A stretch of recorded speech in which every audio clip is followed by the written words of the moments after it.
দুর্ভাগ্য আমাদের যে আমরা নিজেদেরকে মুসলিম দাবি করি, আমাদের কোনো অ্যাসেট ছুটে গেলে সেটা নিয়ে আমাদের অনেক পেরেশানি হয়। কিন্তু আমার ঈমান দুর্বল হয়ে যাচ্ছে কিনা, আমি কুফরের কাছাকাছি চলে যাচ্ছে কিনা, আমার ইসলাম দুর্বল হয়ে পড়ছে কিনা, সেটা নিয়ে আমাদের তেমন কোনো পেরেশানি হয় না। আজও যে সমস্ত মুসলিম পৃথিবীর বিভিন্ন প্রান্তে, এমনকি মুসলিম সমাজ এবং সোসাইটির মধ্যে বসবাস করেও নিজের ইসলামী আইডেন্টিটি ধরে রাখতে পারেন না, তাদের সবচেয়ে বড় ঘাটতি এবং দুর্বলতার জায়গাটা হলো ঈমানের দুর্বলতা।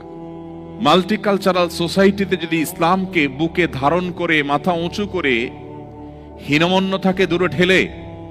আপনি যদি আপনার দ্বীনকে নিয়ে আপনি প্রাউড করেন, আপনি যদি একজন ভালো এবং আদর্শ মুসলিম হিসেবে নিজেকে আপনি উপস্থাপন করতে পারেন, আপনার ফ্যামিলিকে যদি আপনি গড়ে তুলতে পারেন, সন্দেহাতীতভাবে এটা বহুমুখী চ্যালেঞ্জিং। প্রতিকূল পরিবেশে নিজের ঈমানকে, মুসলিম আইডেন্টিটিকে যদি কেউ উঁচু করে সেটাকে নিরাপদ রাখতে পারে, তার আঁচলকে বাঁচাবার জন্য সে যদি সংগ্রাম করে টিকে থাকতে পারে, জ্বলন্ত কয়লা হাতে রাখার মতো এই কঠিন কাজটি যদি সে করতে পারে,